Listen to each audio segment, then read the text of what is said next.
all hand woven. These are woven in pairs, so these are Navajo rugs. Wow. Woven by the Navajo people. And it's mainly the ladies that do it. This one's all wool, this one's acrylic. You can tell by the feel and the color.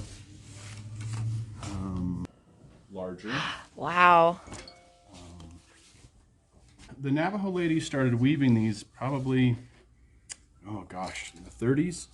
And if you'll notice, this rug, both ends are clean. They're smooth. See how this one has an unfinished end? Mm-hmm. They weave them very quickly to make money. Yeah, right. So they're not very big, but then I decided to start taking them. How long do you estimate that it would take for the unfinished edge? Like, how long do you think that would take someone to make? The ladies I've been talking to, probably about 15 hours. Wow. They don't get paid very well for that 15 hours. Right. Yeah. So they're making roughly $2 an hour to make something with a skill set that I can't make. Wow. This wool is probably hand spun by the lady. This is the natural color of the sheep here. This has been dyed. This is the natural color of the sheep. Wow. You can tell by the variegation in it. This is machine processed, but smoother and just so much more beautiful. Usually the same yarn used for sweaters. Wow. Yeah, history, they've been weaving. They learned from the Puebloans, probably 1860s. Wow. And now it's mostly the women that do it.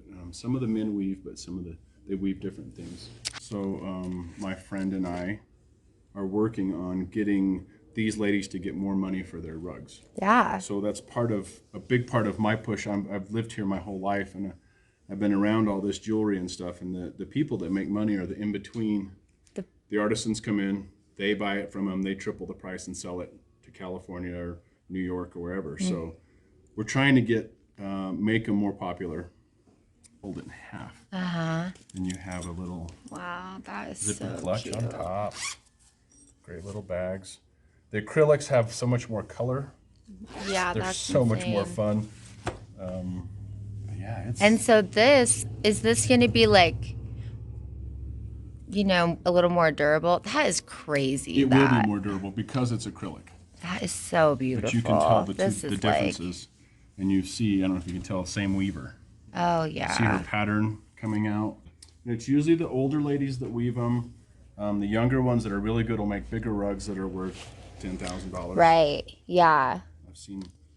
So, and you have to really be a collector to get that. Kind of the demographic of human I work with are the folks who want to become entrepreneurs. They want to have their own store, retail business. And so for the majority of folks, you're either reselling goods or you're, the artist. But for the most part, with folks who are reselling goods. Right. And so I know there is a bit of a resurgence for young people who want to know where things are made and we're in a neat time right now. Right. I agree. Totally. And to also understand that if I buy this bag, I'm going to have this for the rest of my life. If Correct. I wear this bag to a show or whatever I'm doing, this is a show-stopping piece. You're going to keep this for the rest of your life, and to know that you're supporting local artisans and keeping this, artistry alive. The craftspersonship is honored there. So the hard part of this, right, is these ladies aren't getting as much money for these, so they stop weaving them. Right. Man, I'm getting $50 for this rug. How do I get more? This kind of interaction in our use of social media, it's pluses and minuses. It has a lot of pluses. If people are seeing this and say, hey, this is great, I'll pay $75 for it, which Gallup pricing is a lot lower than you'll see in other places. Yeah. But then if I can start tripling the money these ladies are getting because I have developed a great market to resell them, everybody's winning. Oh, 100%. I'm not here, and I keep telling, I'm not here to become a millionaire. I want to make money at what I'm doing, but I want to honor the work that's really being done. Yeah. And this is just really soft wool. You can feel it. I can't even with these. They're beautiful. And it's so cool. You can really see that this is the actual fiber. I love it. This rough. Probably freak you out a little bit. Wow. So this is a backpack. What? Made with two Stop paired it. up rugs. Oh, it gets one. There's one more good thing. Oh my God. Look at So that. it carries through the shoulder like this, or you just pull the two straps. You now have a functional backpack. Shut up. Right, depending on what your day is.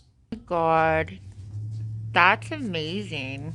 So when I put leather bottoms on them so they're Wow. more durable. This is amazing. And this is all real leather. This is all real. Wow. And also because I'm a leatherman, my leather work is stronger than normal. It feels like this is... So this is heavy strap that you would find on a big backpack or on horses. Yes, like a harness. Like Correct. this is... You don't feel... The one thing that is funny with social media is like you can't feel textile. Mm-hmm. And so it's just like being able to talk about it in depth and really show, you know, this was weaved on a loom. And then this amazing warehouse, or not a warehouse, shop. Studio type of deal, yeah. And I've got another backpack and some more little things over there. So I've got some new styles. This style is really cool. I've had this. This has been in my head for about 4 months. Oh. I finally put it to action today. It's so funny because this was like, I'm like, oh wow, that is like the bag. That's like what you want too, because like if you're going out to dinner and you're gonna have like a cute little bag, something that goes with anything you can dress up, dress down, like this is it. Kind of my thought, but not my brain.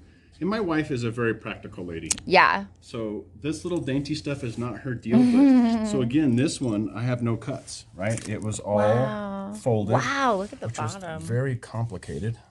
I can't even. Yeah, I put... so it's not cut at all. Wow, look so at it started that. like that. These are the same pieces. Wow. So in theory, then you can undo all the seams. Correct. And you'll have this. So these... That's amazing. Most looms are square, so they make square rugs. This lady took a bicycle rim. So you don't make a round rug, and I've never seen one loomed, so if I can find Barbara or Rafina Begay, so I actually have the names of most of the weavers. Didn't get it machined. So this is all natural fiber, undyed. Right, you can feel how much thicker this is. Yeah. And it actually, you'll get lanolin on your hands, the soft Yeah, oil from the wool. This one's just thinner when you touch it. Just because it's been spun down tighter. How cool. Oh my gosh. It is fun. I'll show you a little, let's talk about value. So, these rugs. This rug right here, very beautifully made. Yeah. It's a short rug, it's not very long, but the magic of this rug is when you fold it, it lines up perfectly. Wow, yeah. Very rare. This rug, woven much faster. It looks a little more rough. You can see the white warping in there, which to a collector, to the guys who make money, this one actually lines up pretty well. Usually they don't, because the lady, when she starts the weaving, she never sees the beginning until she's done, so they get off.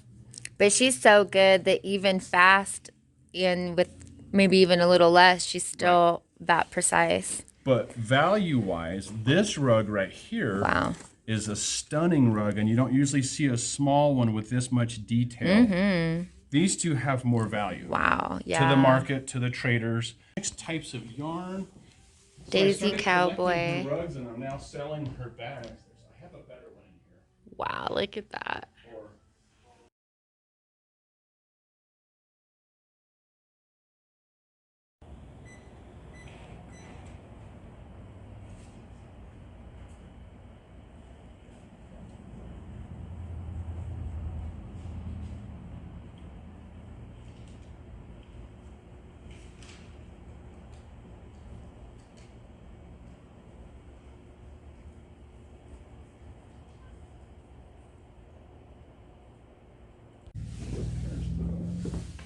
And folding them without cutting them.